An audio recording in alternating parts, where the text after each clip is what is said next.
Hello from Dhaka. This is Tahmina Nupur and you are watching BSS News. At first, the headlines. Bangladesh working to revive SAARC, pursuing ASEAN membership, says Chief Advisor. ICT accepts crimes charges against INU. Peer system to help emergence of fascist government, says Salahuddin Ahmed. Advisor Sakhawat urges Azerbaijan to hire Bangladeshi skilled workers. Netanyahu slams leaders recognizing Palestinian state ahead of United States trip. Now the details. Bangladesh working to revive SAARC, pursuing ASEAN membership, says Chief Advisor. Chief Advisor Professor Dr. Mohammad Yunus said Bangladesh is working to revive the South Asian Association for Regional Cooperation and is pursuing membership of the Association of Southeast Asian Nations.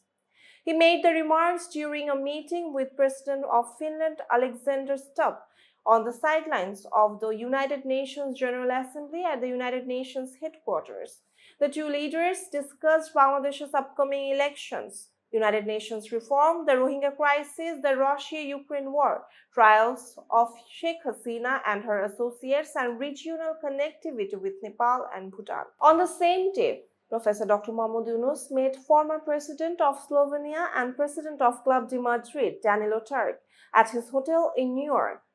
Turk invited him to join the organization and praised his global role in microcredit and democratic reform. Professor Dr. Mohammad Yunus also held a meeting with Italian Prime Minister Giorgia Meloni at a hotel in New York. They discussed safe migration of Bangladeshis, the Rohingya crisis, and trade ties. The Italian Premier proposed the formation of an Italy-Bangladesh business forum and said she would visit Bangladesh in December. Earlier, the chief advisor addressed the United States-Bangladesh Executive Business Roundtable organized by the United States-Bangladesh Business Council. He urged companies including MetLife, Chevron, and Accelerate Energy to make more investment in Bangladesh. On the sidelines of the United Nations General Assembly, Professor Dr. Mohammad Yunus also met Prime Minister of Pakistan Shehbaz Sharif.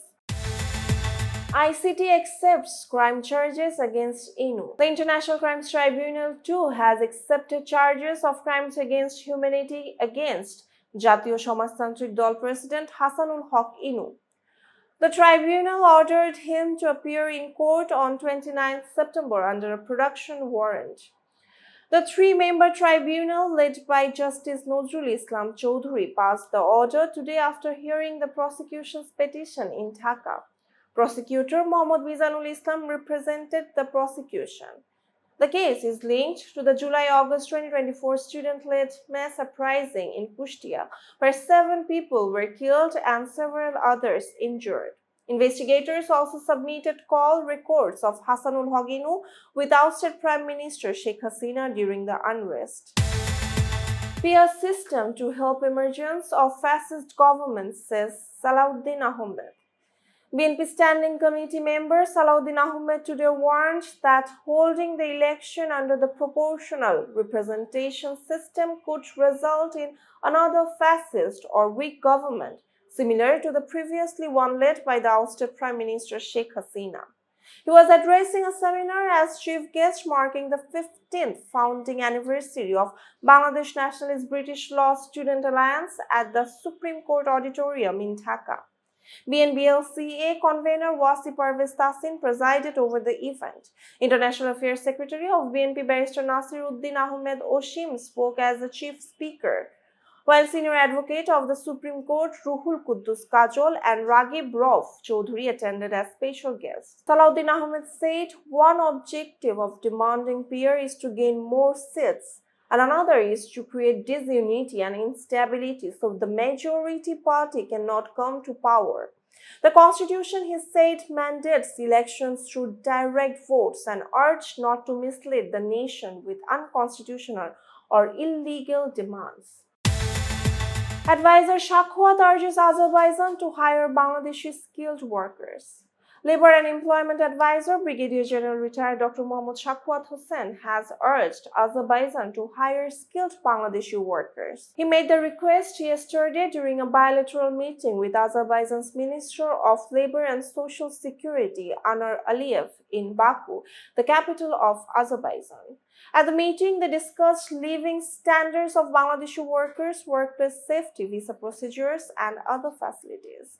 The advisor emphasized increasing technical cooperation to ensure workers' rights and benefits, and also called for stronger cooperation among the countries of the Organization of Islamic Cooperation. Dr. Sakhawat invited Minister Anar Aliyev to visit Bangladesh. The Azerbaijani minister proposed forming a joint working group to advance labor and investment cooperation and requested Bangladesh to quickly ratify the OIC Labor Statute. The meeting is seen as a milestone in enhancing bilateral cooperation, including foreign employment and investment between the two countries. Netanyahu slams leaders recognizing Palestinian state ahead of the United States trip. Israeli Prime Minister Benjamin Netanyahu denounced world leaders who recognized a Palestinian state as he left for the United States on Thursday. He will meet United States President Donald Trump in Washington and address the United Nations General Assembly on Friday. Netanyahu said in Tel Aviv that he would present what he called the truth of Israel and condemn leaders who supported Palestinian statehood. Earlier, he criticized recognition by Britain and France, calling them a shameful capitulation. He said Israel would not be bound by those decisions. Netanyahu added that his talks with President Donald Trump would focus on returning hostages, defeating Hamas, and expanding peace in the region. United States envoy Steve Witkoff told reporters in New York that President Donald Trump had presented a 21-point peace plan for Gaza and the Middle East. He expressed confidence that a breakthrough would be announced soon. Meanwhile, officials in Gaza said an Israeli airstrike on a house sheltering displaced people killed at least 11 on Thursday. That's all for today. For more information, visit bssnews.net. Thanks for watching.